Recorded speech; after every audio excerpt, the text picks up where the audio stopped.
Evening to our friends from Palestine. Oh, sorry, I started off. Yeah, okay. Here we are in our sixth session of this very interesting course on Palestine for the University of ABC in Brazil and our friends. So good afternoon, for whom are assisting us in Brazil, and good evening for our friends from Palestine. So today I will be here from the Federal University of ABC together with Professor Jana Silverman.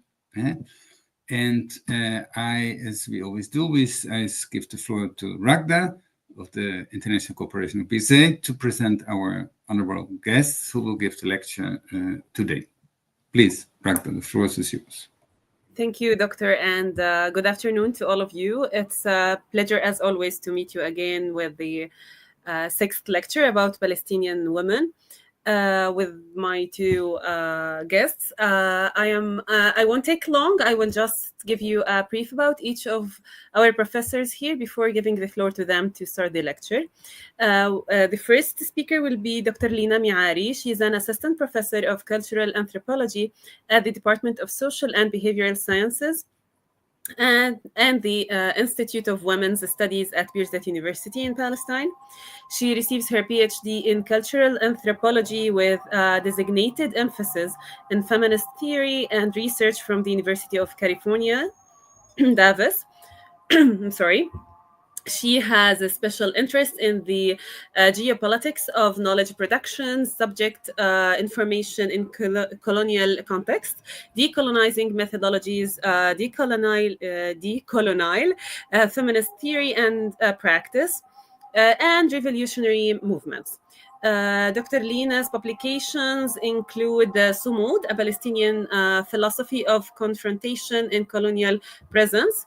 Another one is Re-signifying sexual colonial power techniques. And another one in Rethinking Gender in Revolution and Resistance, Lessons from the Arab World, and the Politics of Engaged Gender Research in the Arab Region Feminist Fieldwork and the Production of Knowledge. While my second guest is Professor Samia Al-Botmeh. She is an assistant professor in economics at Birzeit University. She has completed her PhD in the School of African and Oriental Studies at University of London in labor economics. Her research focused on Palestinian women's labor supply and explanation of their low and fluctuating female labor force participation. The areas of interest and publications are gender economics, labor economics, and political economy of development. She engaged in research on alternatives to neoliberal development in the West Bank and Gaza Strip, the political economy of development under colonialism, and gender differentials in labor market outcomes. So, thank you for attending, and thank you, Dr. Giorgio, once again for the organization. I give the floor to Dr. Lena to start.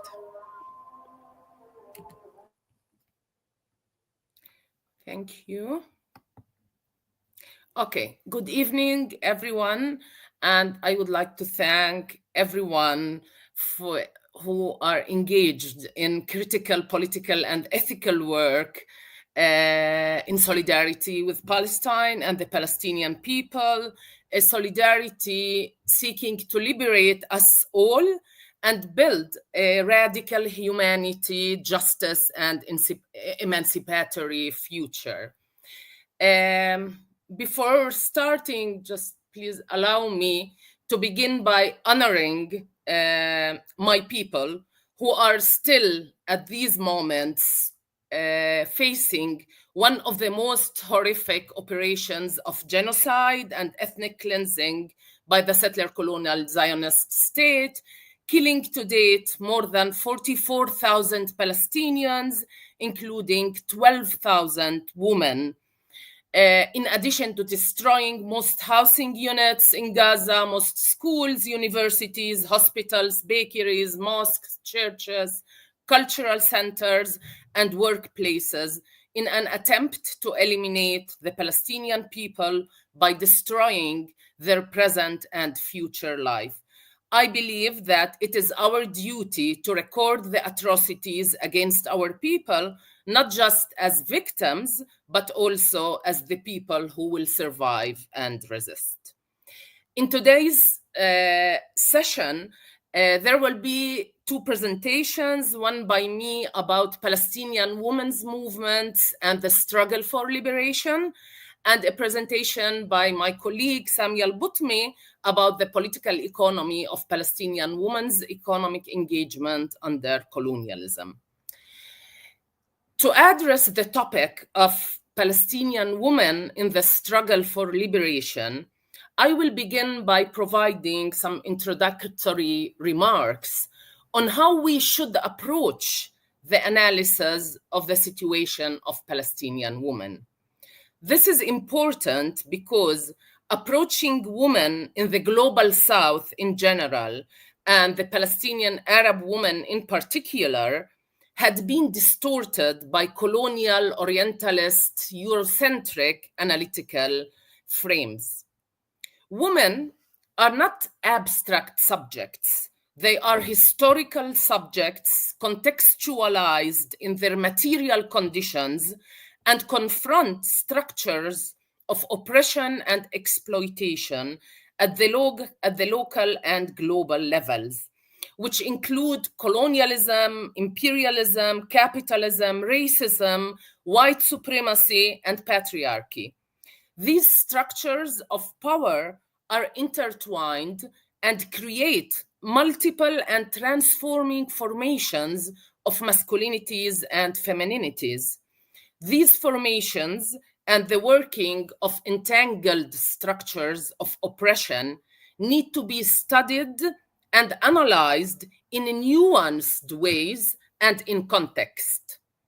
The problem in understanding women's conditions is that in hegemonic colonial orientalist knowledge production about women's life conditions and struggles, women in the global South are conceived in isolation from the struggles of their communities and peoples, thus separating the struggles for women's rights from class or anti-colonial liberation struggles, in ignorance of the critical intersection of feminist, class, race, and national liberation struggles for women. As a result of this separation, women's rights and feminist conceptions had been transformed into tools in the service of oppressive imperial capitalist projects, such as the project of occupying and destroying Afghanistan and Iraq under the false slogan of liberating women. Such colonial capitalist projects co-opted and controlled the goals of women's empowerment, gender equality, and combating violence against women by focusing on individual empowerment under existing capitalist structures, and focusing on the violence of Palestinian men, for example, against Palestinian women, ignoring the structural colonial violence and the violence of capitalist economic structures which act in favor of the elites, marginalizing the majority of poor, and the poorest of them, that is the woman. Furthermore, Orientalist, colonialist, and Eurocentric forms of knowledge production portray women of the global South in general, and Palestinian women in particular, in unified, homogeneous way as passive victims of their culture and religion, neglecting the effects of intersecting material, colonial, and economic factors that shape their life conditions. Women of the global South and Palestinian women are heterogeneous category constructed by their gender, race, class, sexualities, and coloniality. They are also active actors, not merely passive victims.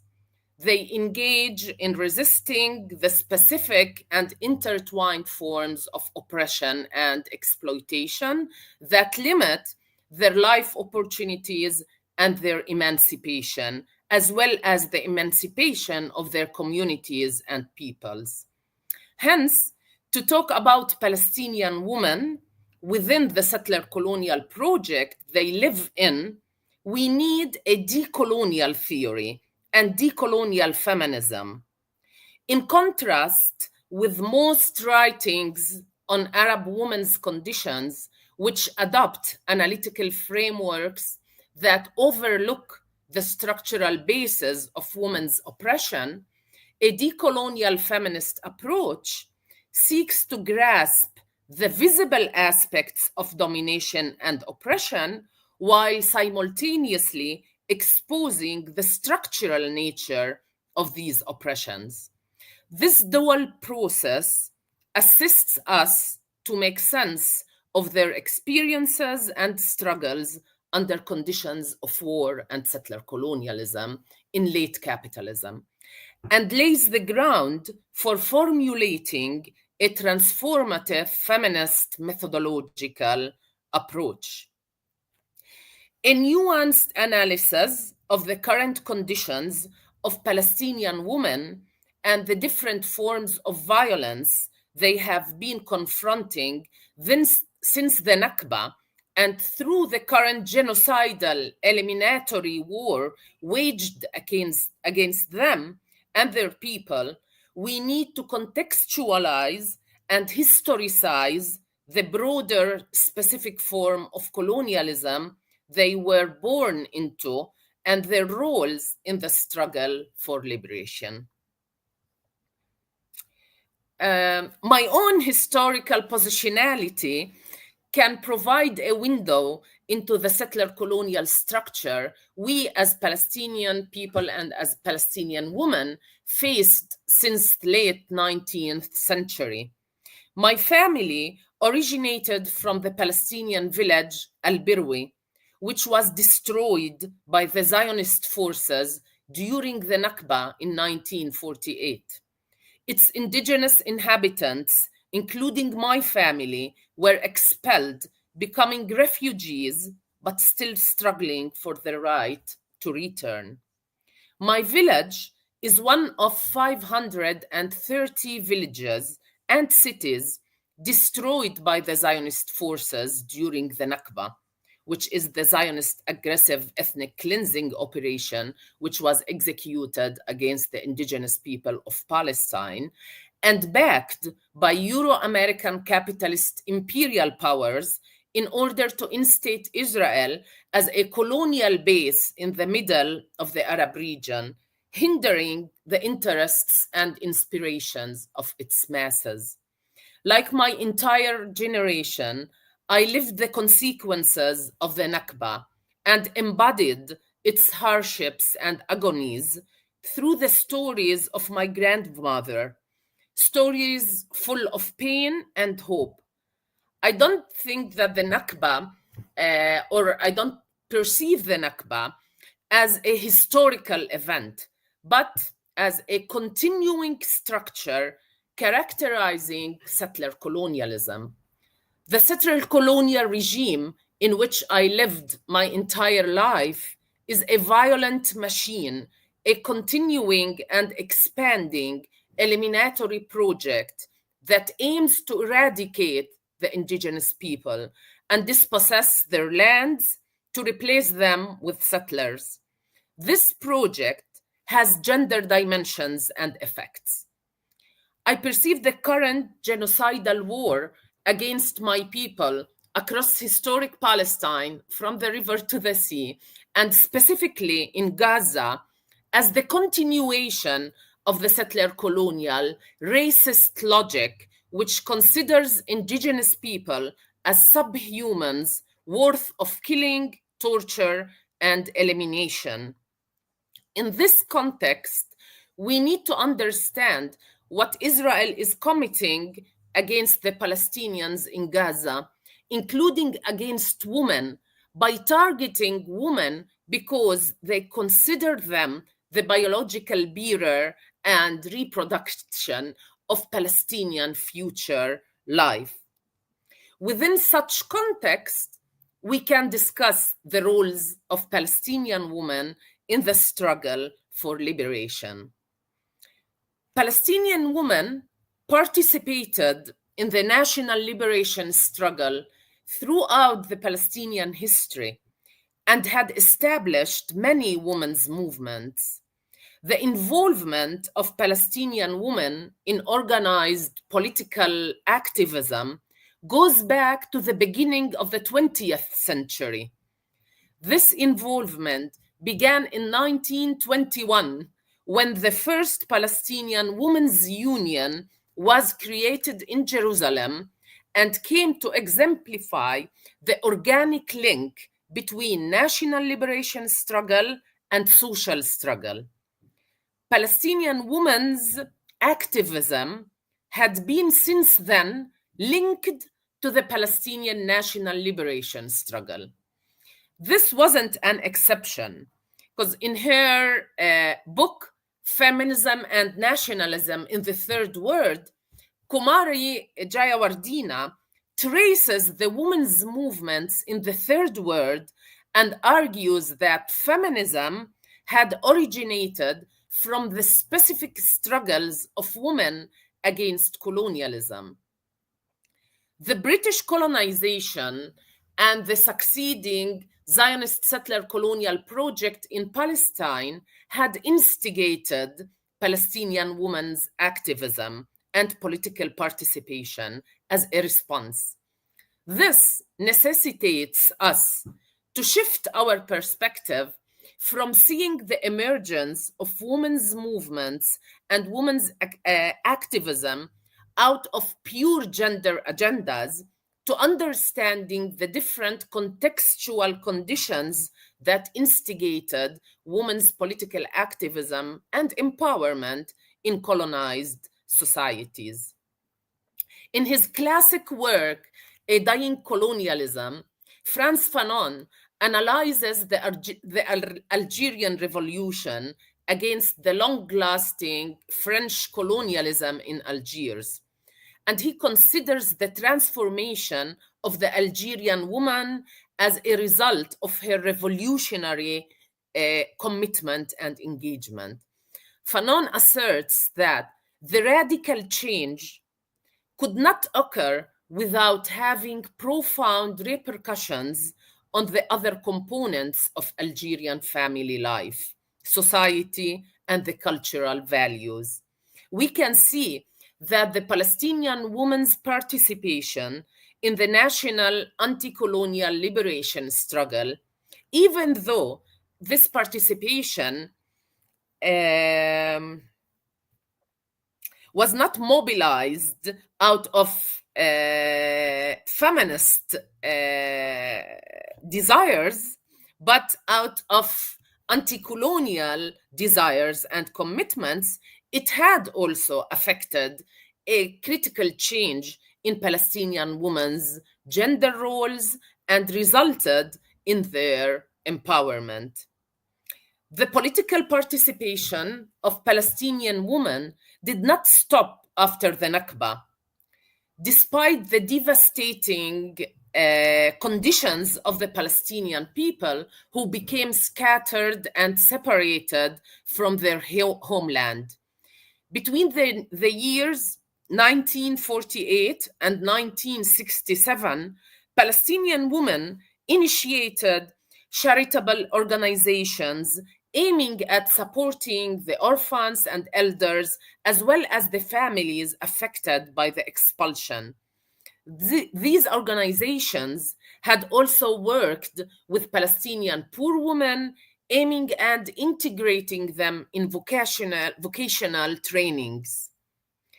After the establishment of the Palestinian Liberation Organization, the PLO, in 1964, women activists had established the Palestinian Women's General Union as a popular organization working with women on social economic issues and mobilizing them to participate in the liberation struggle. Women also involved in armed struggle, such as the most famous figures like Therese Halassi, Layla Khaled, Dalal al-Mughrabi, and many others. Following the Israeli occupation of the remaining parts of Palestine in 1967, Palestinians, specifically during the mid-70s and 80s, had established an extraordinary network of grassroots organizations and community-level committees, including student and youth organizations, worker unions, and women's committees, and voluntary work committees. The emergence and proliferation of these mass organizations reflected a sense of community and collective responsibility. The mass organizations were open, semi-legal structures designed to mobilize and work among specific sectors within the population through recruiting new membership and engaging in sustained effort to widen the social base of their membership and constituency. They become an organic component of the national liberation movement and the liberation struggle. When the first Palestinian Intifada erupted in 1987, it was these grassroots organizations and community groups that carried out and sustained the struggle and provided the needed social and economic support to victims of political and military violence. The Intifada in 1987 reflected not only a revolution against the colonizer, but also a social revolution in its own right, in which women rebelled against also their traditional place in a patriarchal society. It is worth noting, though, that the woman rebellion against patriarchy had been enabled and legitimized and empowered through its links with the Palestinian liberation struggle. Women's activism during the Intifada had been organized and mobilized by 4 women's committees, each linked to different political factions that composed the Palestinian National Liberation Movement. Women committees had thousands of members, including educated urban middle-class women, housewives, and working-class women. The women committees had organized demonstrations and confrontations with the military occupying forces, and their demands included national, class, and women liberation.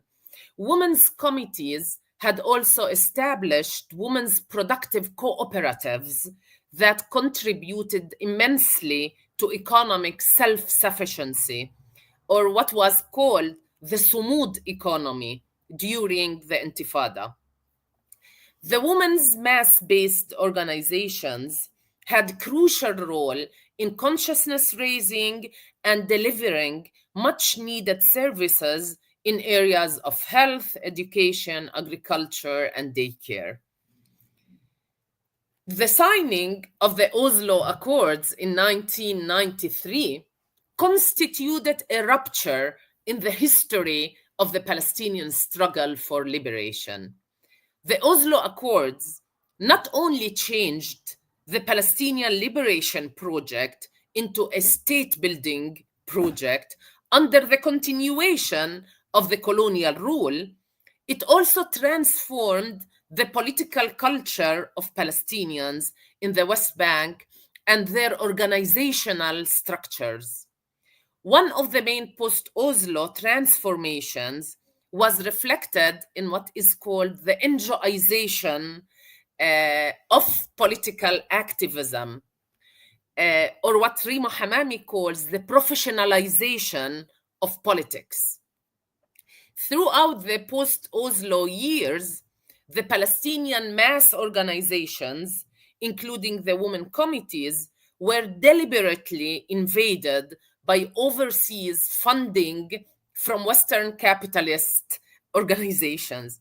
Rather than having the opportunity to develop their own social and economic infrastructure, Palestinians were taken hostages by funding conditions upon satisfying Western capitalist demands, which has penetrated the community from the top down, including the Palestinian Authority itself, with a widespread network of funded non-governmental organizations, NGOs, operating throughout the Palestinian community. The old grassroots voluntary organizations simply disappeared from the map. The transformation of mass-based voluntary organizations into more elitist, professional, and politically autonomous institutions was a complex process in which a variety of forces were at play. The main pitfall of this transformation was the dependence on foreign funding and foreign donors who put political conditionality on their funding. This political conditionality tended to fall in with the interests of the professionals within organizations who wanted to find means of asserting more control over priorities and ways of working. More importantly, donor and international NGOs support accelerated a shift that was already underway from what has been the radically informed ideologies of a mass movement to discourses more narrowly defined in terms of development. According to Eileen Kuttab, the emerging phenomena of feminist NGOs during the post-Oslo years played a prominent and highly controversial role in sustaining feminist organizations and as women's movement. The NGOs have come to denote particular kinds of groups with orientations and practices distinct from those of the historic women's groups of the 70s and 80s. During the early 1990s, as women's NGOs grew and proliferated, they started to play a prominent role in transforming the local women's agenda. Growing numbers of specialized and professional feminist NGOs dedicated themselves to intervening in national and international policy processes as the movement's leadership sought to use this opportunity to impact new national policies through specialized and professional work. Consequently, they became more noticeable on the national map because they received funds from bilateral and multilateral agencies. They adopted a new agenda more oriented to policy and advocacy, which provided expertise to international and national organizations for the preparation of official documents and assessment reports. This structural transformation of women's activism further detached women's issues from broader national issues, depoliticizing women's rights. Yet, amid the continuation of settler colonial eliminatory policies and the deteriorating conditions of women, a more revolutionary discourse and new feminist groups had emerged in recent years. This discourse and groups adopted a decolonial feminist approach, seeking to struggle against all forms of oppressions, constraining women's lives and opening possibilities for emancipatory future. Within the current genocidal war in Gaza, Palestinian women are playing a fundamental role in the resistance and persistence of the Palestinian people. They sustain their families and communities. They bear the burden when their family members are murdered or imprisoned, and they practice sumud while themselves are arrested and imprisoned. And here, very briefly, I want to focus on the sumud of Palestinian political prisoners in general and Palestinian women political prisoners in the interrogation as a form of anti-colonial resistance. Palestinian male and female political prisoners confront brutal means of physical, psychological, and sexual torture by Israeli interrogators.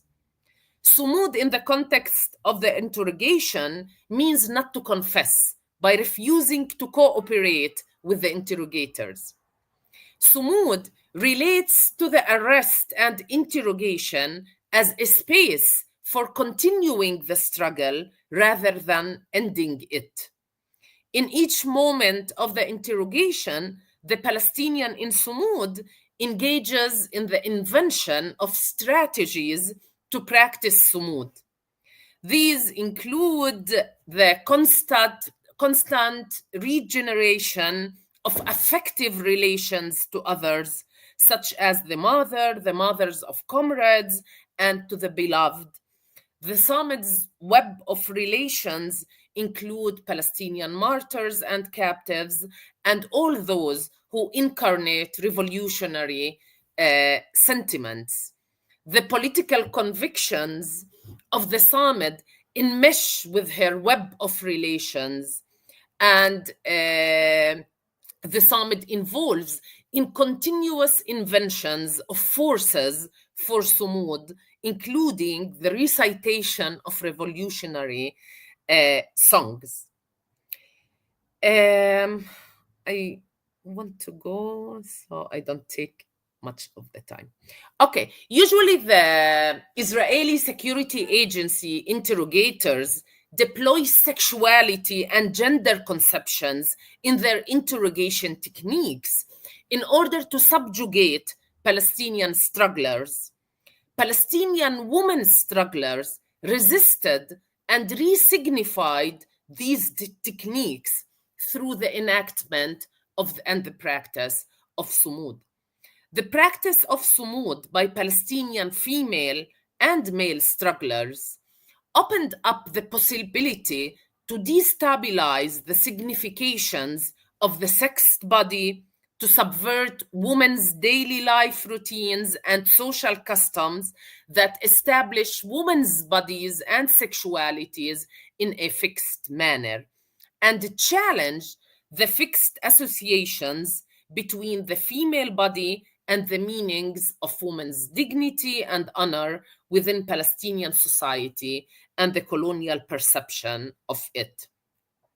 Palestinian women political prisoners subverted the sexual colonial power techniques employed in the interrogation at the same time as they changed themselves, their society's cultural values and perceptions of women's sexuality that hinder revolutionary struggle in the specific case of Zionist settler colonialism in Palestine. Throughout this transforming process, the enactment of sumud in the interrogation changes the Palestinian revolutionary struggle and the Palestinian revolutionary movements at large by reconstituting the perceptions of the constructed category of woman and her body in new revolutionary ways. Okay, I want to end my part by highlighting that Palestinian women, as their whole people, are actually victims of harsh, aggressive settler colonial project, yet they are not passive victims that need saving as imagined by white supremacist colonial feminists. They are not humanitarian cases as portrayed by aid organizations. Palestinian women are political actors that struggle to decolonize their lives and communities and build a free and just future.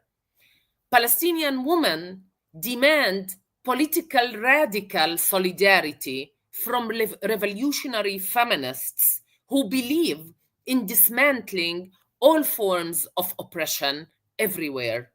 Feminists who struggle with us to liberate Palestine and engage with the global movement for the boycott, divestment, and sanctions, the BDS, against Israel as one manifestation of resistance to colonialism, imperialism, and capitalism, and envisioning an alternative future.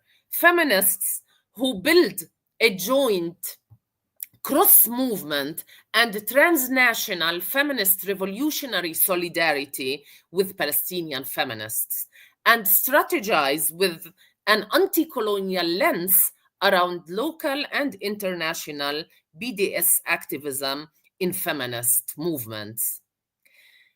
We insist, as Palestinian feminists, we insist that Palestine is a feminist cause, a cause about liberation and justice.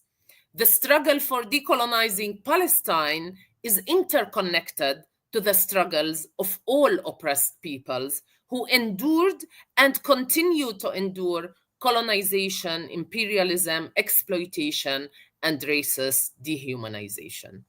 Thank you.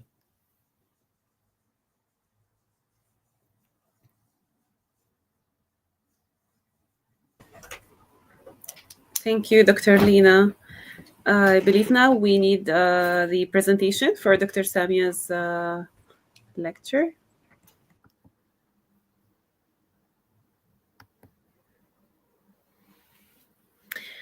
Okay, everyone, good evening. It's night time now in Palestine.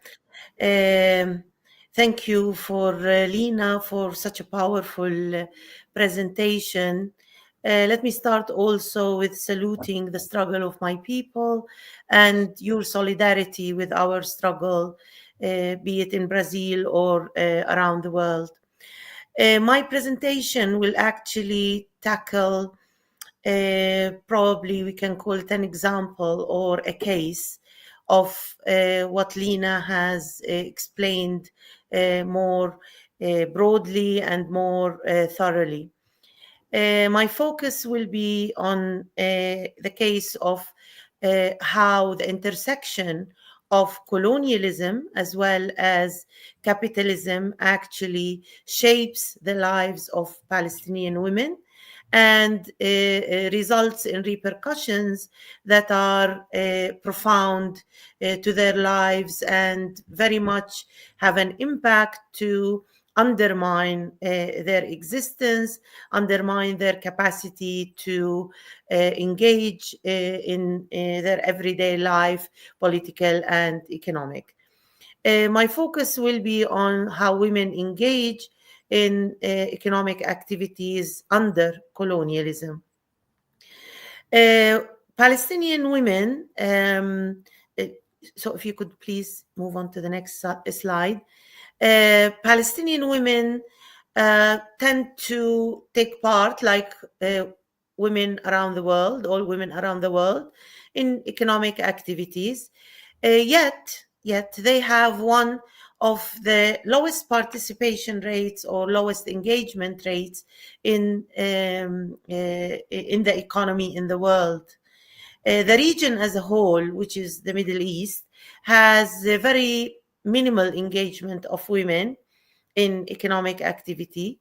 Yet Palestinian women tend to have the lowest. As you can see, it's about 17-18% compared to places like Saudi, for example, which is a much more conservative society, Egypt, Lebanon. The world average is nearly 50%. So this is a very curious, actually, result or reality that Palestinian women live under. This reality, in a way, is underscored by very high educational rates for Palestinian women. Palestinian women, in the next slide, we can see that they have one of the highest, actually, educational rates in the region compared to both men and women, and they are more educated than Palestinian men. So, what is, in a way, how can we explain this actual paradoxical relationship between Palestinian women not living in a particularly ultra-conservative patriarchal society, having very high educational rates, having very visible public participation, yet they're non-existent in the economy? So what explains this paradoxical phenomena that actually exists within the Palestinian context more severely than any other country within the region? In the next slide, we can see how the participation rates, in a way, if you can move to the next slide, please. We can see that for women who are in the labor market, for those who are actually manage to take part in the labor market, they have to endure extremely high unemployment rates. So there very few women are in the labor market. Those who manage to actually take part in the labor market, i.e. indicate that they are willing to take part in the labor market, they end up being as unemployed. Their likelihood of being unemployed is 3 times as much as men. So this reality, and how we explain this reality, is basically by undertaking analysis that takes into account not just the fundamentals of economics and issues that are in a way illustrated to us by theory and so on, but we actually take into account the role of colonialism and how colonialism shapes the lives and the structures of the economy, and how colonialism actually intersects with capitalism to result in this very paradoxical reality for women.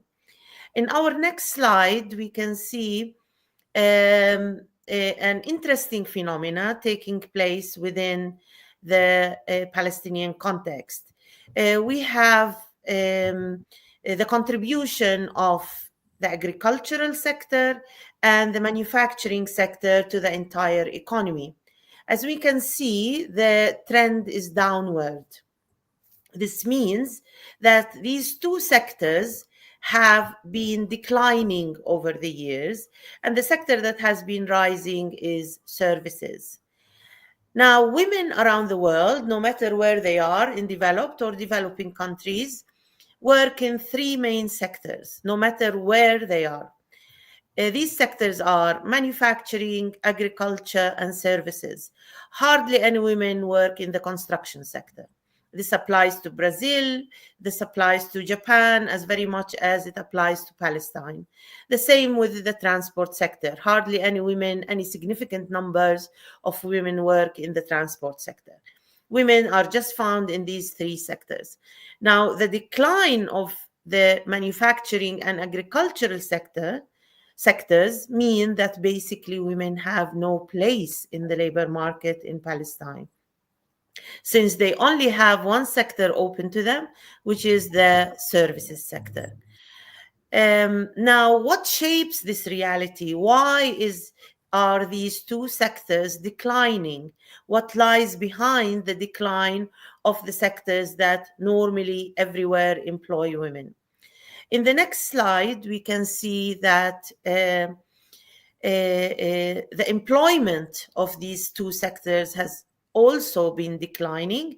And since women contribute the most of these 2 sectors, basically women's employment in Palestine has declined. And therefore, no matter how much education women acquire, they will not be able to be in the labor market.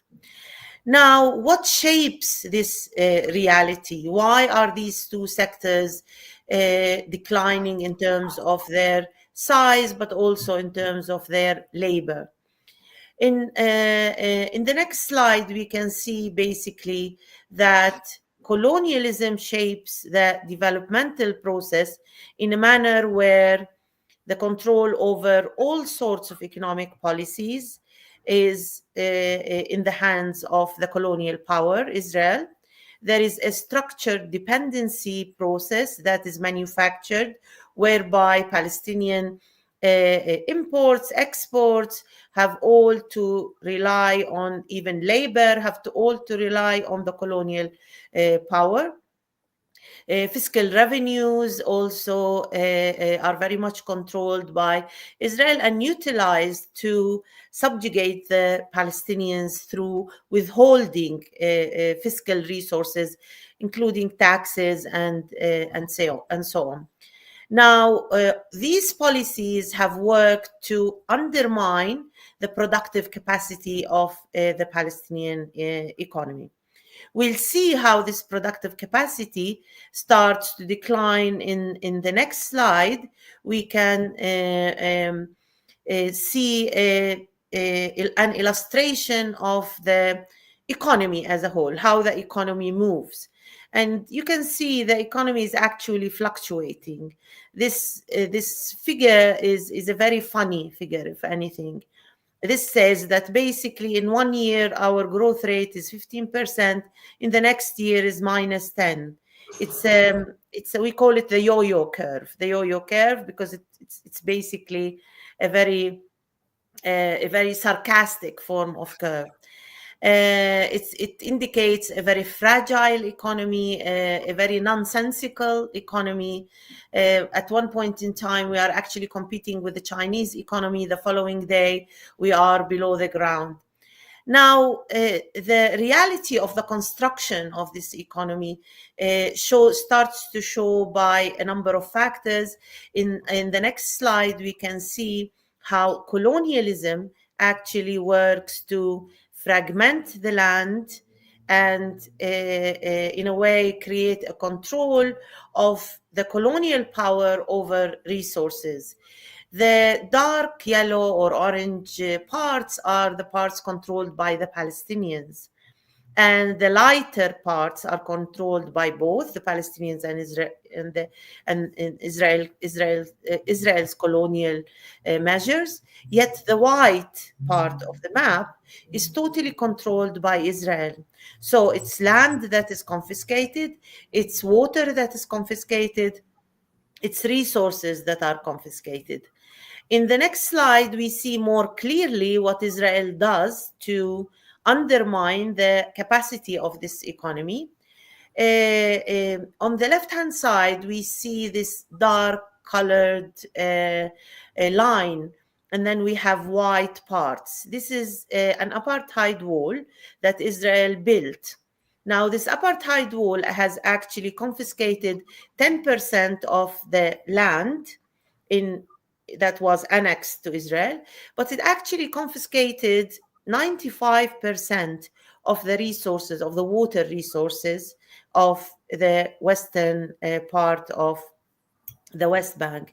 This means that by losing this 10%, the Palestinians have actually lost 95% of their water resources. Therefore, it's not just about the loss of land, it's about the loss of resources that might actually irrigate other parts of their agricultural sector. Then we have all these lines indicate also bypass roads, indicates checkpoints and roadblocks. Bypass roads are roads that are built inside Palestinian territory, and Palestinians are not allowed to use these roads. We call them apartheid roads because they are basically going through Palestinian communities, and Palestinians are barred from using these roads.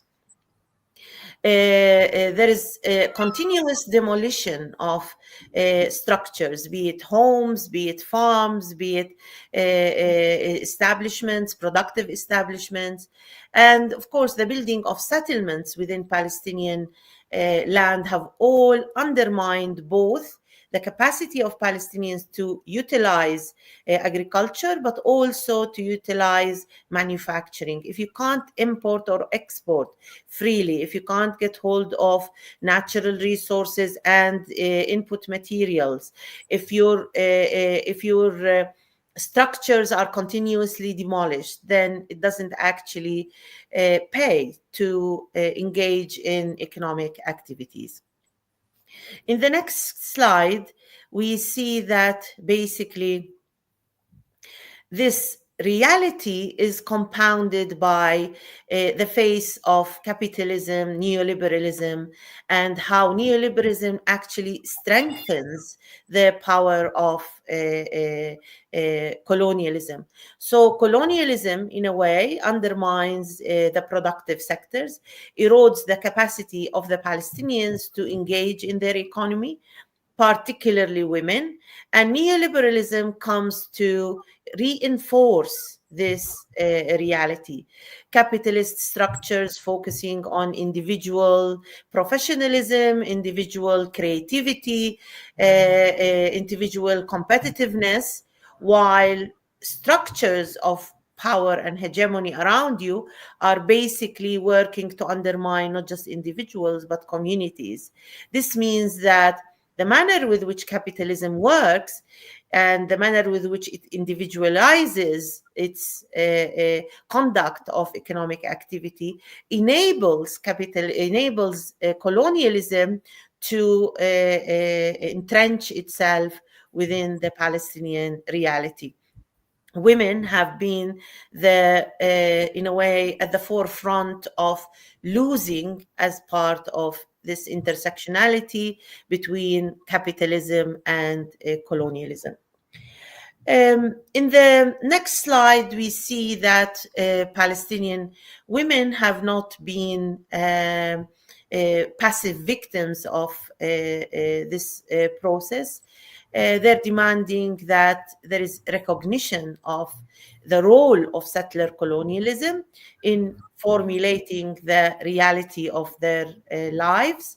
And at the core of their resistance is strengthening the productive capacity of the Palestinian economy. By strengthening the productive capacity, it's a form of resisting colonialism, is a form of empowering and strengthening the indigenous population around decolonization and liberation. And in a way, the role of the international community, of course, here again, as in other countries, but more magnified within the Palestinian context, has been extremely harmful, to say the least. We get all these prescriptions that, Palestinian women need to educate themselves further, because if they educate themselves further, they will be more competitive as individuals in the labor market. We are basically short of each and every Palestinian woman having a PhD. And the entire population is out of a job. The entire population of women are out of a job. So this insistence of applying politically blind, history blind prescriptions to Palestinian reality has been anything but harmful and damaging, and still aggravates the conditions and the status of women within our society. In my final slide, I think that would be my final slide. The issue of Palestinians not seeing themselves as passive victims. We've been innovating mechanisms of resistance and techniques of liberation for, since Israel's colonization of Palestine started in more than 70 years ago. And I want to re-emphasize the importance of standing in solidarity with our struggle through the boycott, divestment, and sanctions movement. The boycott and divestment and sanctions movement is a mechanism by which each and every individual around the world, every movement, every community can actually be part of the struggle against Israel's colonialism, sexism, genocide, ongoing genocide in the Gaza Strip, and as well as the war on Lebanon. The boycott, divestment, and sanctions movement, it enables us as Palestinians to empower ourselves, not just politically by recognizing settler colonialism, by delegitimizing settler colonialism, and by us all engaging in the process of decolonization. Yet there is an economic aspect to the movement, an economic aspect that applies economic pressure on Israel, and enables the Palestinian economy to in a way, fight back the process of erosion of the productive capacity. So it is very important to operationalize this tool within your universities, within your communities, within your cultural scene, because there are aspects of economic, academic, cultural, and sports spheres whereby engaging in the BDS movement actually enables us as Palestinians, but also enables your communities to stand in solidarity with our struggle. For us as Palestinians, we have paid dearly for resisting Israel's colonialism, and we see it as detrimental that we basically continue. It's essential that we basically continue our struggle till liberation. We see ourselves as part and parcel of the struggles against atrocities, against colonialism, against sexism, against racism. And we see ourselves as part of an international movement that, for us, it's important to stand with these struggles internationally, and it's important for these struggles to be with us till liberation. Thank you for this opportunity.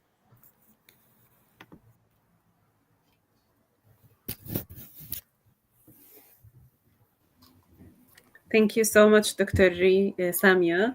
I also appreciate that. I think now we can move to the questions, right, Dr. Giorgio or Dr. Jana? Yeah, I will. Let's, Jana, please.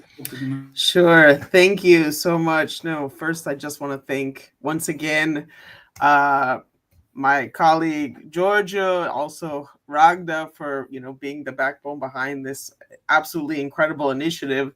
Just to introduce myself a little bit more, again, my name is Jana Silverman. I'm actually Jewish American from New York, but I'm a professor now at the UFABC in Brazil, and I actually, one of my first experiences of becoming politicized in my early 20s was participating in a movement in New York City during the Second Intifada called Jews Against the Occupation.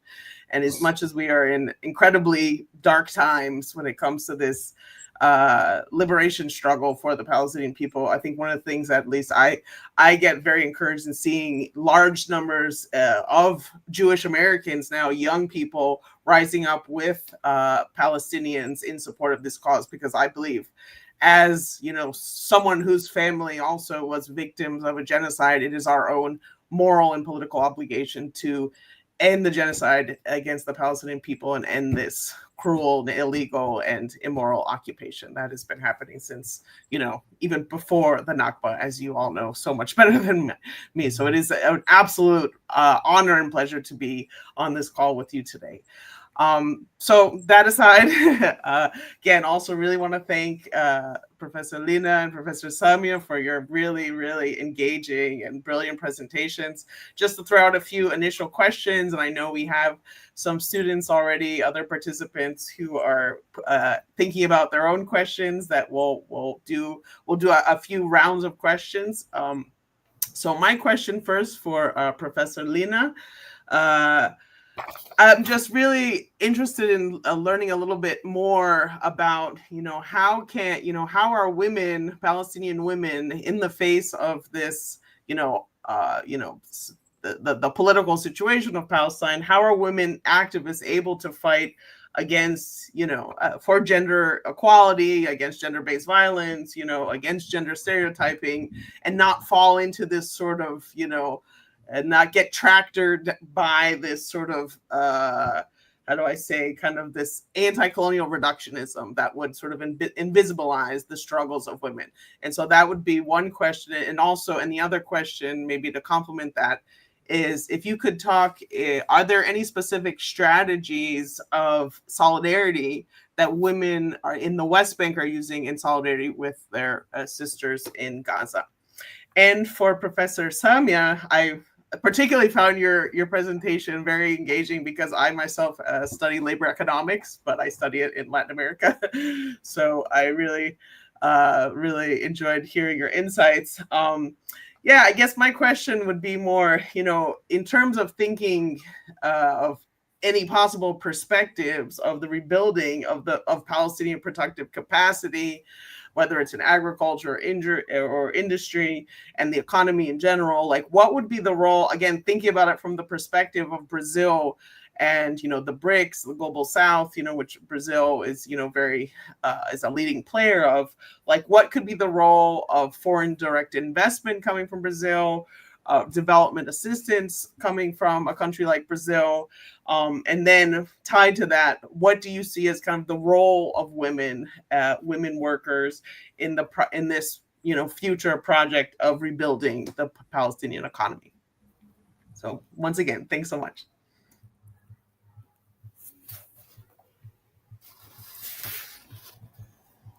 Okay, thank you for these questions. First,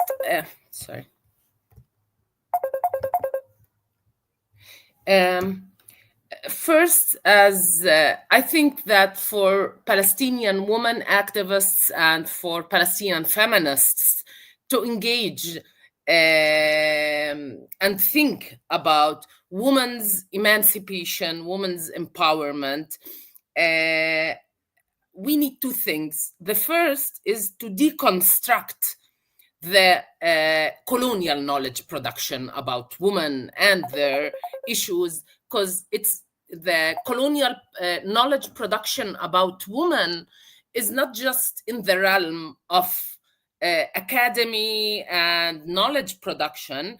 It has also, it's embodied in practices toward women and policies toward women. So in this sense, I think that it is very important for feminists in Palestine to deconstruct colonial knowledge production, and specifically the hegemony of liberal feminism as it used and spread through the funding of international women's organizations like the UN Women, and then it is adopted by local feminist and women NGOs, and in this sense, individualizing women's issues. For instance, the heavy work on women in the decision-making positions. This kind of campaigns for women in decision-making positions does not take into consideration first that these structures for decision-making, political or economic, are themselves colonial, patriarchal, capitalist structures. So the issue is not integrating women into current power structures, but it is also about dismantling these structures, trying to build different structures that are more just and for all. Second, the focus on individual women would not benefit the majority of women, of Palestinian women. So these, I mean that by deconstructing the knowledge production about women, we are also working also on the practices and the ways of how these organizations, feminist organizations currently are working. The second thing I think theoretically and also by with the insights from third world women, global south women analysis and women of color, it's thinking about feminism in intersectional way. That is, when we think about gender justice, we need at the same time to think that the subjectivity of the woman is not constituted just by their gender or by their sexuality. It's constituted by multiple intersecting power structures like their race, their class, and also their coloniality if they belong to the colonizer's society or the colonists. So these are some of the decolonial feminist thought that can be in practice of how Palestinian women should organize themselves collectively and struggling against structures of power, not just thinking of how to integrate women into these structures. And by the way, this was originally and historically what radical feminism meant, because radical feminism meant the dismantling of all forms of oppression and exploitation, and women's movements were part of these. So also to build these solidarities and the importance also for Palestinian women to be in solidarity with women from women's issues and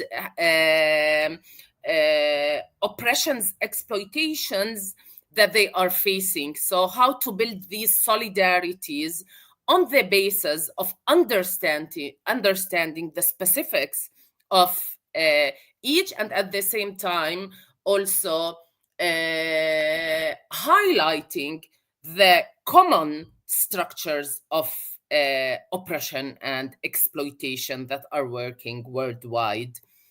As for how the other question,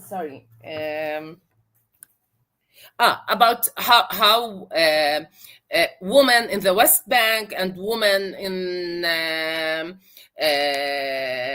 other spaces or places or positionalities can engage with women in Gaza that are like now are brutally slaughtered. Their homes are destroyed on their heads, and they see their children and their lives destructed so brutally.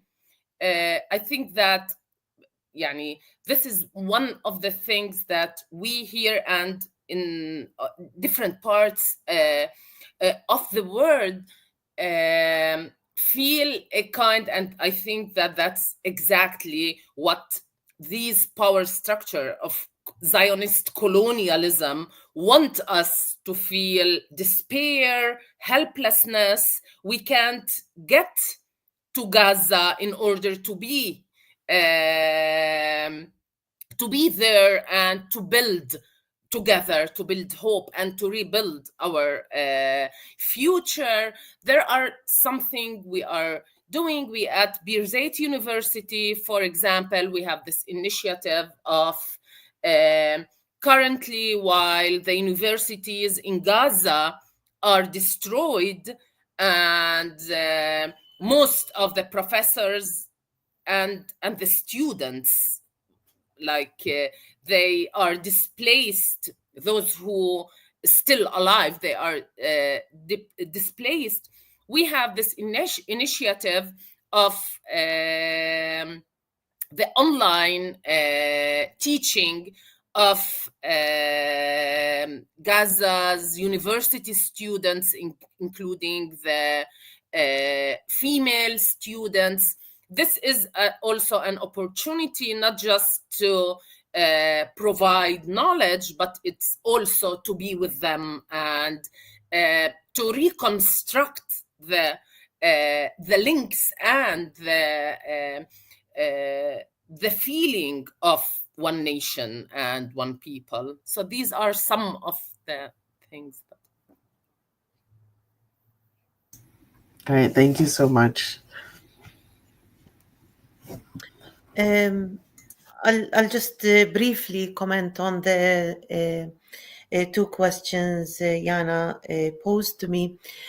In terms of either foreign direct investment or aid to Palestine, the issue is to listen to the Palestinians, as basically a mechanism of engaging and responding to the needs of the Palestinians. The problem with these two initiatives of either aid or foreign direct investment, they come with set agenda, they come with set rules and conditions, and these are applied within frameworks that are very highly capitalist and neoclassical in nature. If these two mechanisms of assistance want to actually contribute to enabling economic life within the Palestinian context, be it in the West Bank or Gaza, because we are hopeful that the genocide will be over soon and the rebuilding of the Gaza Strip will start, it has to take into account a process of decolonization. Now, how does that happen? It happens by actually engaging with the Palestinians over rebuilding the productive sectors, rebuilding the IT sector, the industrial manufacturing sector, the agricultural sector. I will just give briefly two examples. When the World Bank started to work within the Palestinian context after 1993, after the peace process started, and still remains to be the case, we are prohibited from any investment in the agricultural sector. So no aid comes to the agricultural sector. Palestinian authorities' finances cannot be directed to the agricultural sector. And the reason that is given is that the productivity of the agricultural sector is small. If the productivity of a particular sector is small, we should not actually invest. Now, the struggle of the Palestinians is over land. And therefore, when you undermine the agricultural sector, you're actually undermining the existence of the Palestinians on the land. And as, economists, but also as activists, and we've explained this to international donors, and international donors actually hold an extremely important policy position within the Palestinian context, because we basically depend on international aid.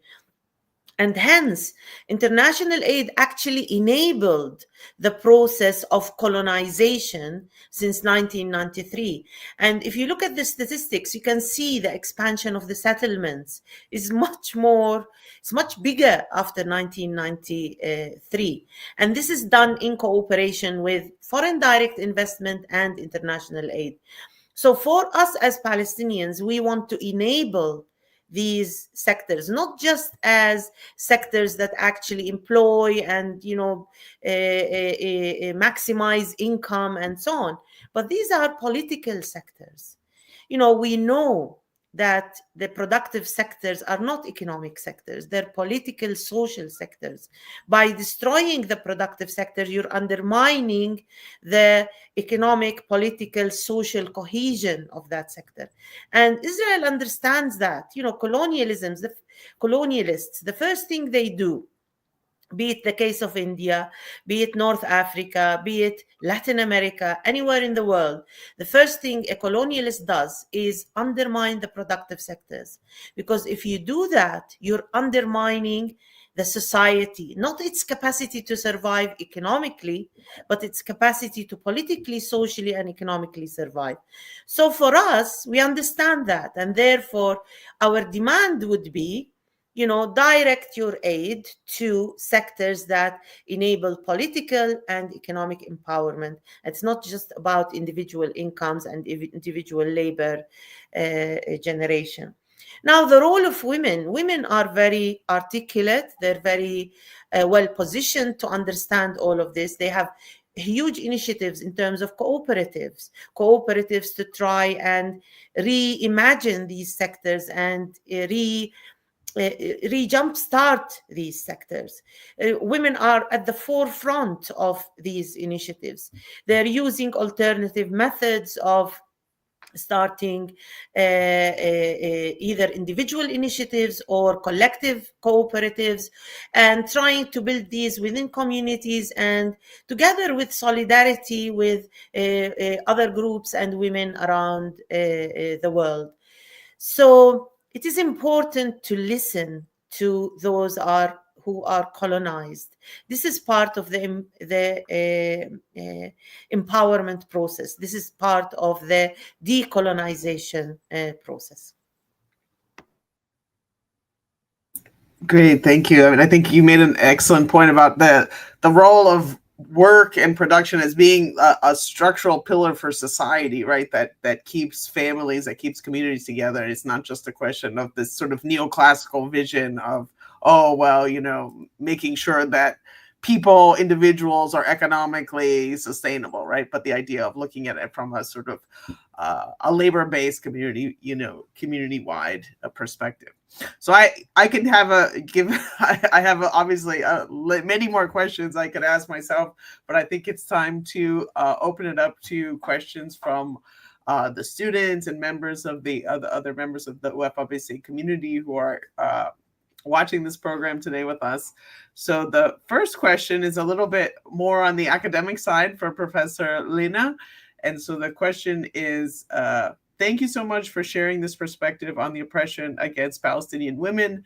I have a question. What is the role of cultural anthropologists in international relations from your perspective?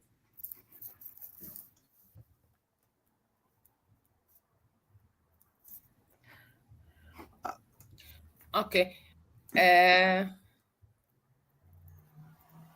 I'm not sure if I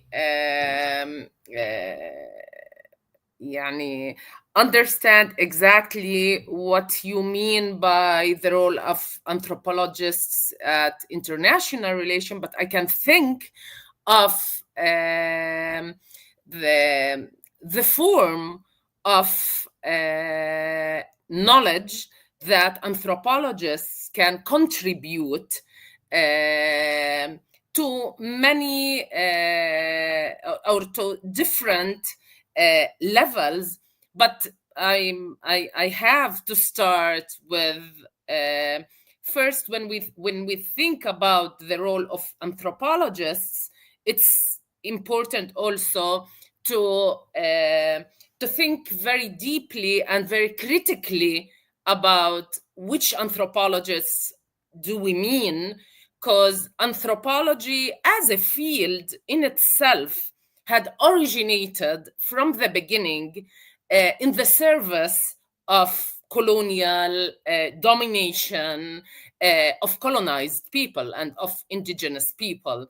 Like anthropologists themselves were engaged with these colonial projects and trying to understand people's lives and cultures in order to assist in dominating people and to separate and rule the people and all of this. I think that the AAA, the American Anthropological Association, it dealt also with one such issue when the Americans invaded Iraq. They also wanted to take with them anthropologists to Iraq in order to understand the culture in order to dominate and subjugate these. So when we think about anthropology, we need to be very critical of the positionality of the anthropologists and the question that we need to ask ourselves when we produce knowledge, when we do research, whose interests is this knowledge serving, and to what extent the knowledge we are producing is for the service of the marginalized, the people, the exploited people, or is it for the interests of those in power? But I find that more liberatory anthropology can play an important role in all fields, because a critical liberatory anthropologist who want to understand the lives of people, the life conditions of people, the oppressions they face, the exploitation they face, they can expose the lived, the everyday lived reality of oppressive structures and give this point of view to struggling to transform more oppressive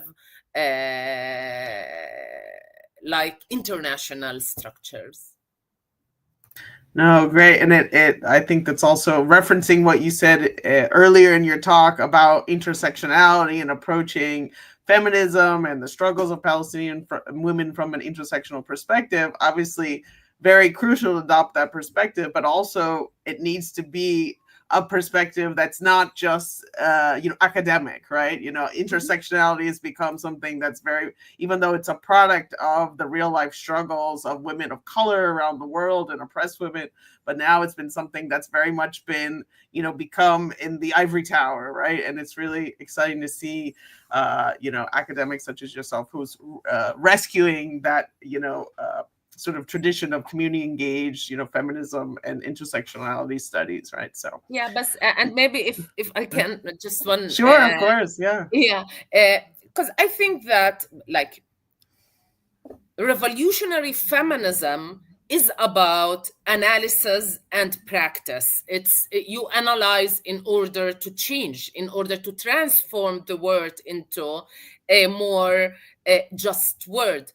This is also true for all fields. Like I always bring the insights by the psychologist and priest Martin Barrow, who wrote about liberation, the Salvadorian, who wrote about liberation psychology, and he said that like even as a psychologist, you have a role to be within the struggles of the marginalized. It's not just to know and analyze their situation, but to join them in the struggle for transforming these realities. So, and in this sense, like also the psychological process of psychotherapy would become a part of how people get in what Paulo Freire says, like critical consciousness, in order to understand their reality and their position within this reality, and to for your well-being. It's part also to be part of struggle for the community, and the struggle in itself is a psychotherapeutic process. Yeah, no, absolutely. Again, I think, it's in looking at whether it's anthropology or psychology or, intersectional feminist studies, and not just as sort of sterile, frameworks for analysis, but actually guides to praxis, right? So, well, with that, I think we have some questions now also for Professor Samia. So one, coming off of the end of your presentation, when you were talking about the BDS movement. So we have a question from Julia, who wanted to know a little bit more about how BDS works. And she says, how do Palestinians in Palestine engage in the BDS movement if Israel controls so many aspects of life, including mobility, resources, and the economy? We understand in a way that Israel tries to destroy the structures of the economy, and not just to undermine people's capacity to earn, but actually to dismantle our capacity to survive, to exist on the land, and so on. We basically in Palestine, we boycott Israeli goods that have alternatives, either international alternatives or local alternatives. By boycotting Israeli goods and commodities, what we do is we try to enable the local economy. By boycotting Israeli agriculture, we are giving a chance for Palestinian agriculture, not just for producers, but also for people's livelihoods in terms of labor. Now, in a way, the fact that Israel practices dumping in the West Bank. Basically, it sells its goods and commodities within the West Bank and the Gaza Strip at lower prices compared to its own economy. And it does that because it understands that by selling at cheaper prices than local goods and commodities, as well as goods and commodities within Israel, it actually will attract customers. And by attracting customers, it will divert Palestinians from consuming Palestinian products. And this was part of the initiation of the BDS movement, is to basically enable, to empower, to decolonize the process of production by enabling Palestinian production. Not just by enabling the process of production, but also enabling the process of consumption. If we produce and our production becomes more efficient, then prices will come down, and people, Palestinians, will consume more of Palestinian products, and that will enable more labor to be engaged in the labor market. So all these dynamics that Israel dumps its goods and commodities on the markets of the West Bank and Gaza Strip at cheaper prices, we try to resist that through the BDS movement, through, in a way, enabling a consciousness of how these cheaper prices actually are not just about livelihood. These cheaper prices are about entrenching colonialism. And by fighting back through more Palestinian production, Palestinian consumption, we are enabling a process of existing on the land, utilizing our resources, and resisting colonialism. We, in a way, that limits our options, as very much it is the case by saying, that we will not take part in international conferences that invite Israelis. It limits our options. But that's part of and parcel of the process of resistance, that we choose to deconstruct these colonial structures, partly by limiting our options and partly by enabling other more liberating options through declining engagement with Israeli academia, by declining engagement with international academia that welcomes Israeli academia. So this entire process of engaging within the BDS movement, be it at the economic, but more importantly, I might want to say, culturally and academically, is very important mechanisms to enable a process of decolonization. Great, thank you. So we've had a few questions that have been very sort of specific, concrete questions about asking for more bibliography, references, also about the issue of the Palestinian economy, the issue of Palestinian feminism and the situation of women.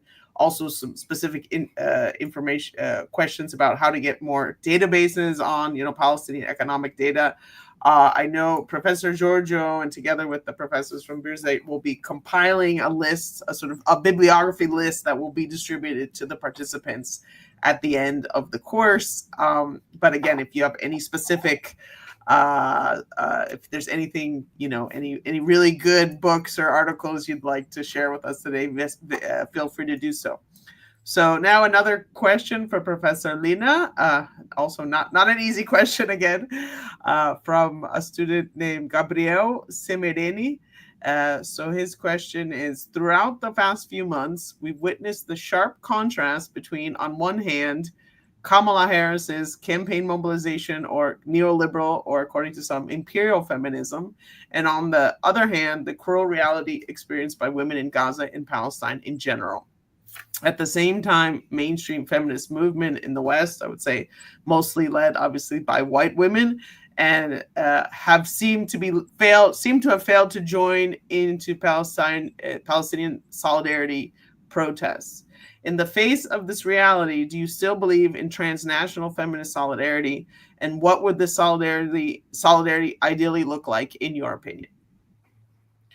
Yeah, I don't think it's a hard question, because I will build on some of what I said, in the sense that we definitely understand that there is what is called colonial feminism, in the sense that it's a form of feminism that it's colonizing the lives of others.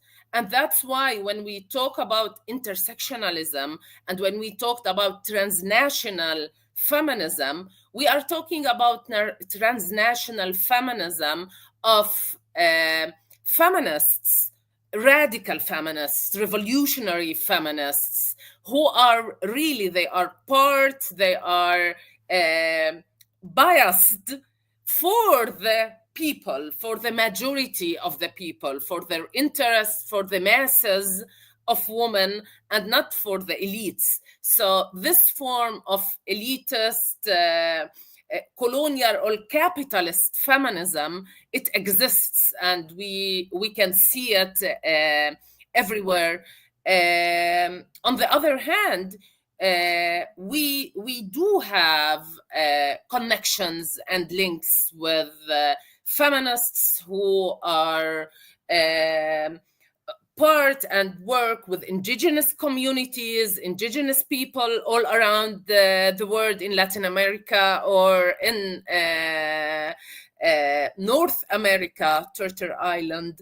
And when we understand, it's how we understand revolutionary feminism.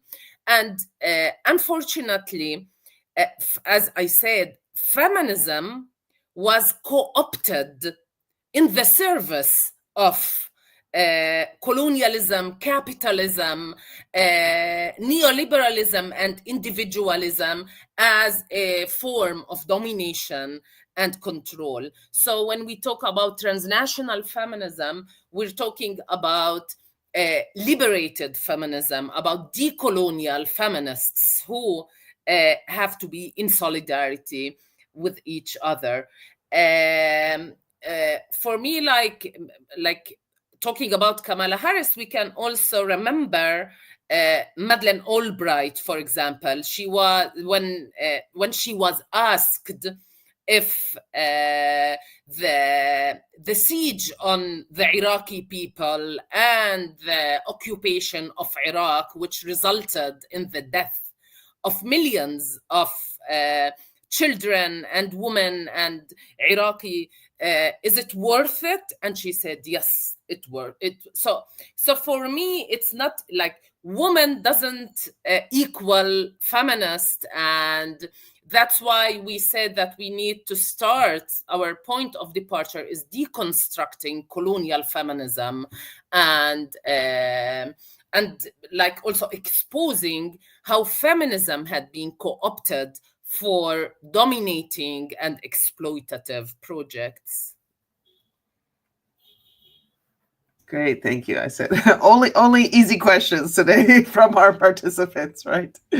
So no, now I appreciate these questions. Yes, that's exactly. So now a question for Professor Samia. So a more general question from Raimundo, one of our course participants.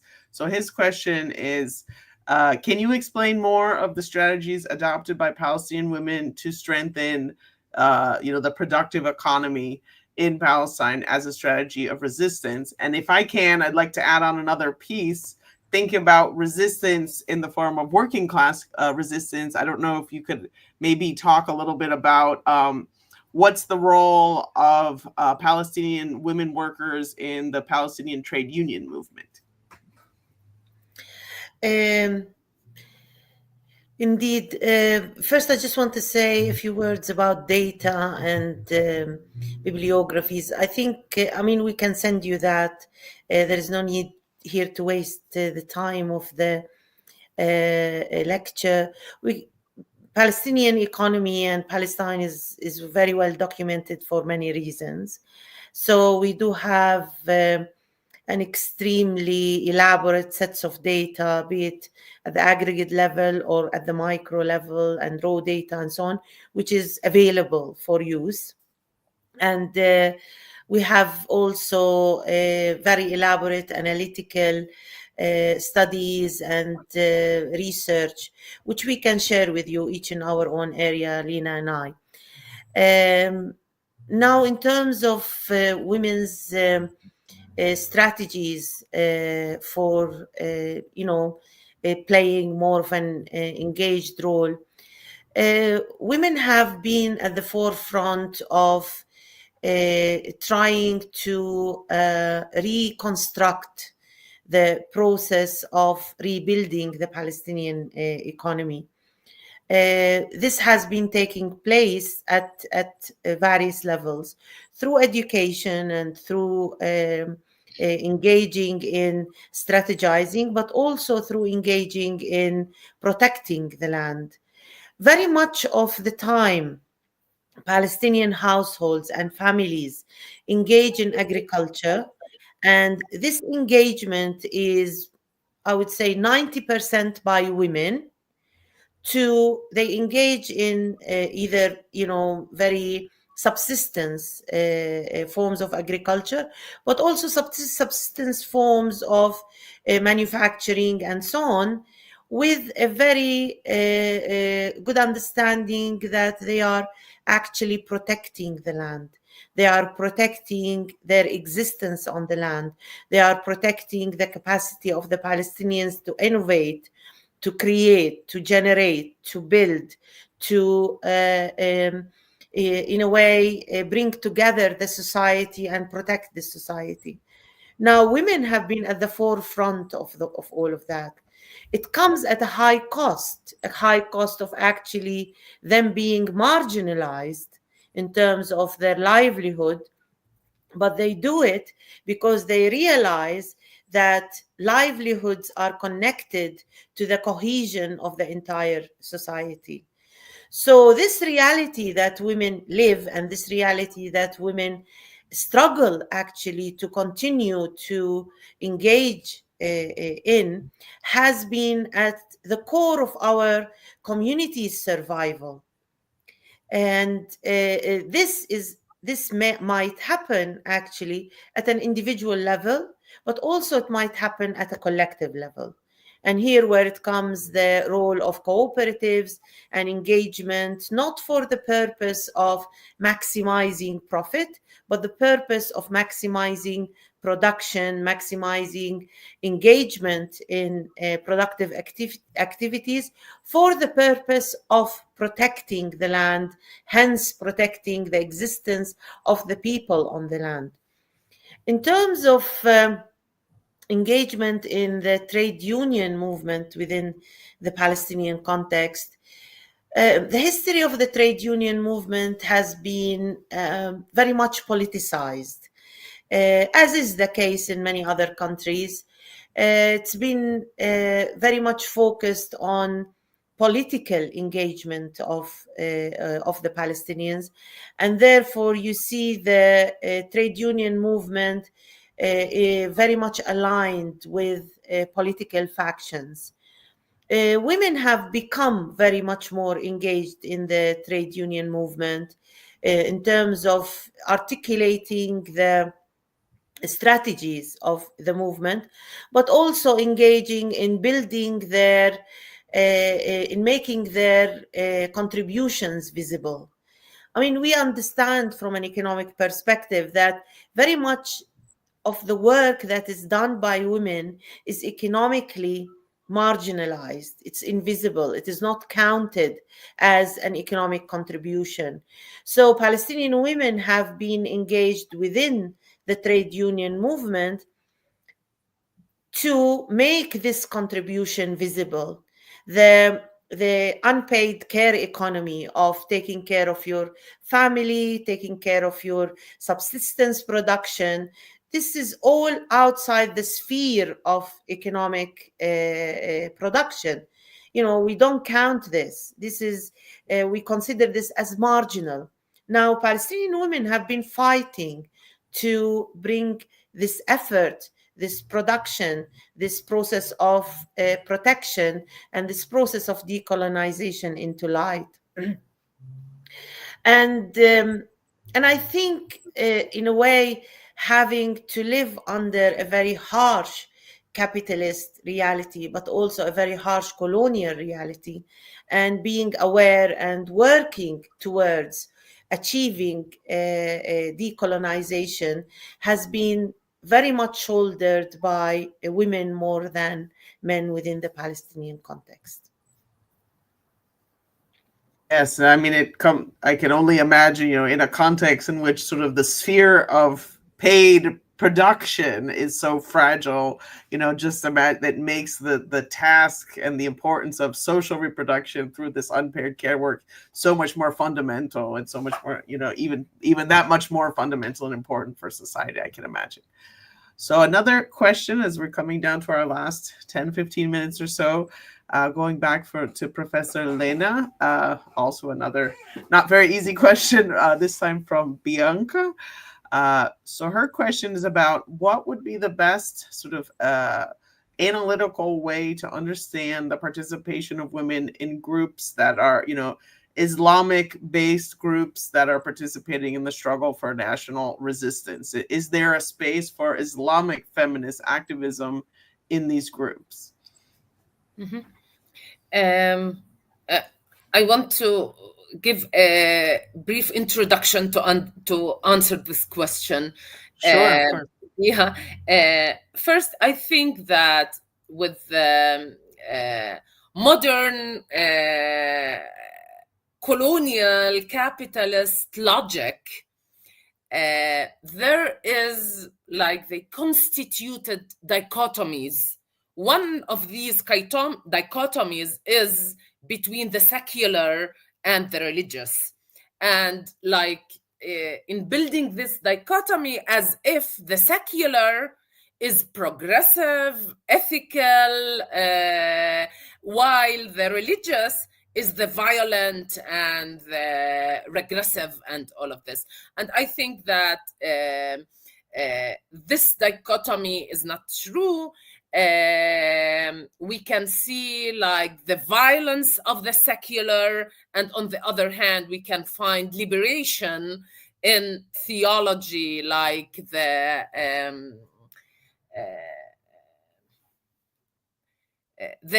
liberation theology of Latin America that was that we also read a lot and try to engage with. So first we need to deconstruct this dichotomy of the secular, the progressive and ethical, and the religious. And from here, there is, I think, one a very good ethnography by Saba Mahmoud. It's called Politics of Piety, in which she works with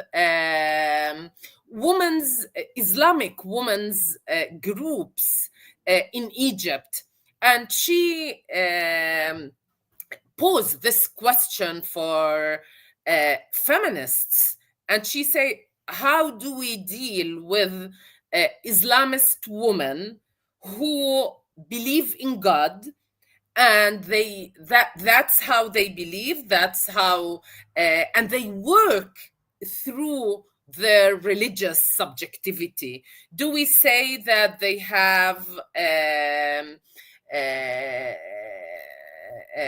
they don't know their interests? Or so how do we think about agency? And is agency should be secular, or is there an agency that is religious and Islamic in this phase? But here it's like we also need to understand that there is we said we never speak of feminism in the as homogeneous. We have multiple feminisms.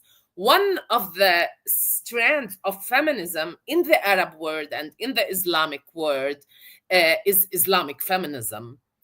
They are Muslim women, they are religious women, and they think from their positionality and Islamist subjectivity, and then they think, for example, also within Islamic feminism, there's different trends, but one of them is to rethink of how we think about the Quran, for example, how we read the Quran, how we read the justice of God in contrast to the patriarchal interpretations of the Quran, and they consider themselves as Islamic feminists. As we said, and I do know that there are lots also in Palestine, also in the Arab and Islamic world, lots of feminist movements that they are Islamist feminist movements. So I don't, like, based on all what I said, I don't think that it's a contradiction to know about women and also feminists who engage and part of Islamic organizations.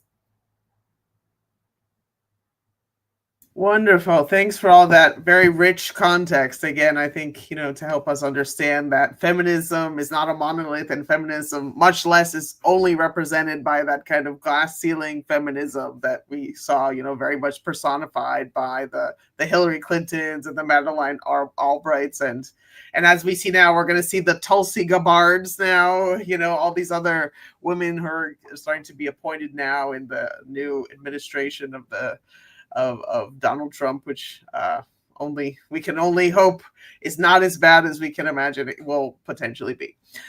With that, not very hopeful comment, I will pass it over to my colleague Giorgio, who also has some questions before we have to wrap up this absolutely engaging session. Yeah, thank you very much, Jana. And of course, the professors Samia and Lena. Very, very interesting. I had a question, but now I have another question, because I very much I listened carefully to what you said, Lena, to the last question, and it raised some doubts. So I want to go a little bit deeper on this. Just for you to know, I was in the West Bank a couple of months at Birzeit in 1987 at the eve of the first Intifada. Then in 1990, during the Intifada, I was a couple of weeks in Gaza. And so I saw how Hamas organized and how Hamas got this space also given by the Israelis to compete with the progressive groups and the PLO. And especially the way, especially in Gaza, what I saw on the women's issues, it was not really, that was very difficult. So my question is, this is from a general point of view, I fully agree, we have to look at it like you said, but on a political, can we say that since the beginning of this movement really gained ground in the Palestinian society, Hamas and Jihad. Since then, and they went in government, of course, they learned to be a little bit more pragmatic. And can we say that since then, and also, especially maybe now that finally there is a discussion among the different groups, it looks like from the outside, that there is more openness to really engage in these discussions concretely with these political groups in the way that you describe, or are we still a little bit, it's a concrete question. It's maybe a difficult question politically, so please. Yeah. Like, I think that I can understand the sentiment you're trying to say. And here also, allow me to just contextualize a little bit. Like, first of all, like when we think about all the Palestinian organizations and historically, there was like the Palestinian Revolution or the Palestinian Liberation Movement was led by secular organizations. And some of them were Marxist-Leninist and organizations and leftist organizations. Also, those organizations were like by the Zionists and by the imperial powers, they all were considered terrorist groups. They were, and until now, they are considered. So, in this sense, we can see this basic it's like each Palestinian, or it's not just Palestinian, each resistant group which let's say risks the Zionist order, settler colonial order, but also its backing imperial powers will be considered as terrorist, whatever, if it's secular, Marxist, Leninist, or Islamist. So here, just try also to understand that, like, the way of how all the Palestinian groups were constituted in the colonial and imperial discourse was that they are terrorists. And it's exactly like during the Algerian Revolution against the French colonization, the Algerians who revolted against French colonization were called terrorists. But if we want to talk more about the internal dynamics of the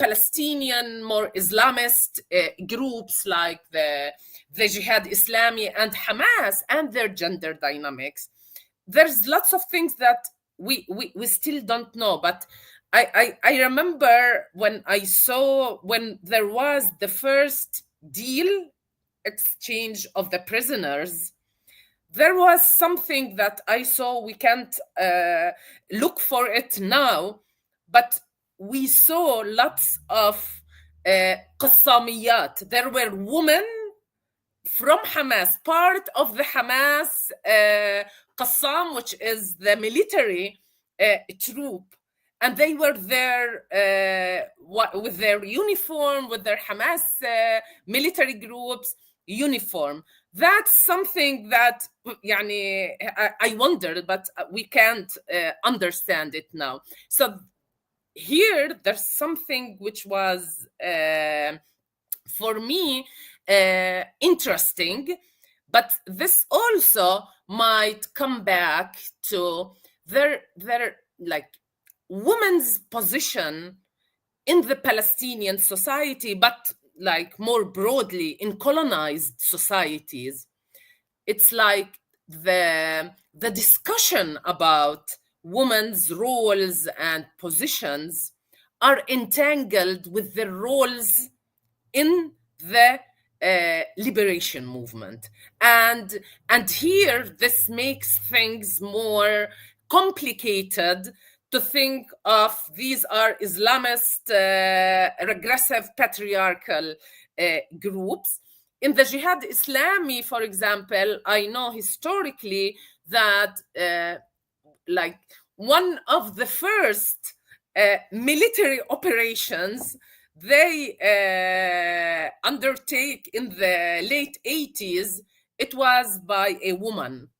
She was the first woman to be. So I think that these dynamics, gender dynamics within Islamic groups in colonial contexts should be thought a little bit more in a more complex ways than reductionist ways.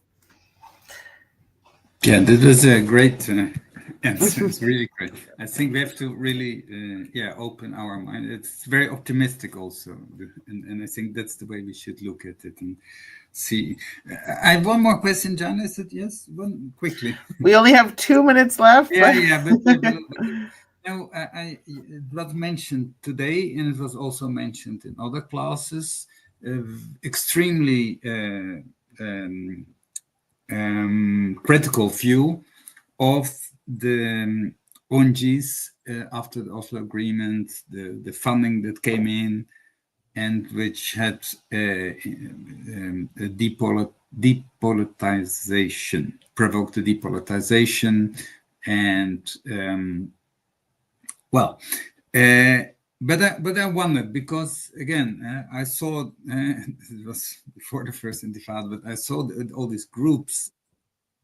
It was a lot of civil society organization, especially around Ramallah, and I think that those were the ones that really organized the Intifada. Also, there was an organization, and so I wondered.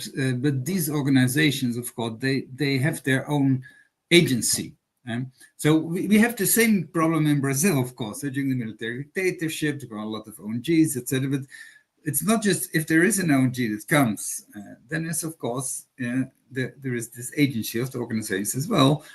I can make good use of what you offer, but we have our own agenda. So there is you see? Yeah. And so I wonder if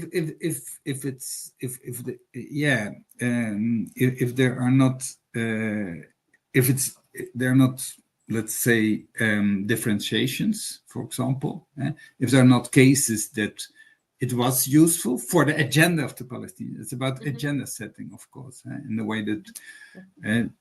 So that's a little bit my doubt. I'm not sure if I was clear. For example, also in the things of Samia, to say, well, we have cooperatives. Oh, we can imagine that there is international cooperation to support these cooperatives or to buy product or whatever. So yeah. What about it? Possibilities. It's also a thing of the last call. Yeah, and Samia, of course, you also. I will say in 2 sentences.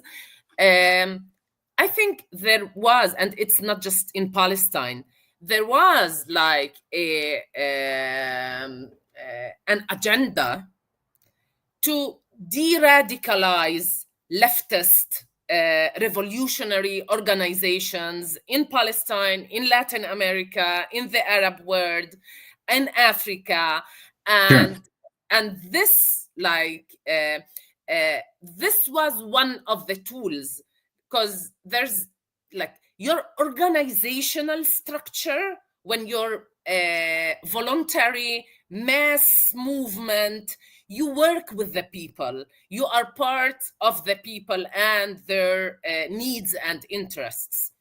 Gradually, when you are working structurally in your organization, you need to write proposals in order to get funding.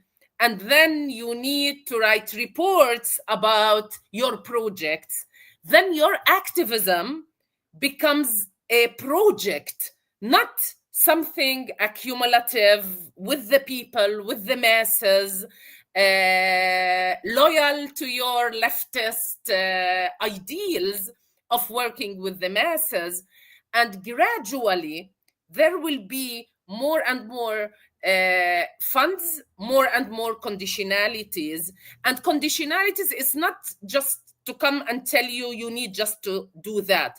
But if international funding agencies, they call for projects on specific issues, so that's the projects that most NGOs will be working on. I do believe that some of the radical people will stay radical, but then the other generation, which have nothing to do with mass movements, voluntary work, more radical, politicized mobilization, the organizational structure of the NGOs will also constitute their understanding of what activism is. And I do think that this de-radicalize revolutionary ideals and revolutionary people. Would you like to have any last remarks, Professor Samia? Just very briefly, I think the response of the Palestinians to the de-radicalization, to the state building process, the asymmetry of power between the convincing the Palestinians that basically we are parties to a conflict, not a conflict where there is not a situation where there is a colonized and a colonizer. The response of the Palestinians has been the boycott, divestment, and sanctions movement. So the struggle is still there, and the envisioning of liberation, envisioning of decolonization is still there. And the form it took after in the post-Oslo Accords period has been the boycott, divestment, and sanctions movement. And this is why it's important to stand in solidarity with this movement and not to trivialize its objective and not to trivialize its processes. It's a way for us to not just decolonize, but it's a way also to undermine the structures of capitalism that reinforce colonialism and oppression. Great. Well, thank you again so much for this completely insightful discussion about the role of women in Palestinian resistance. Again, I think this has been really, sort of an eye-opener. Those of us, again, even those of us who are engaged in Palestinian solidarity work, really think so much of the time as Palestinian women more on the side of victims, right? As bodies, right? As numbers in this horrific, body count that keeps getting larger every day. But the two of you have really illustrated how, women are also, they're producers, they're caregivers, they're active parts of the resistance, they're educators, they're essential, pillars of this project, of surviving and resisting, the worst genocidal project that we've seen, at least, in recent times.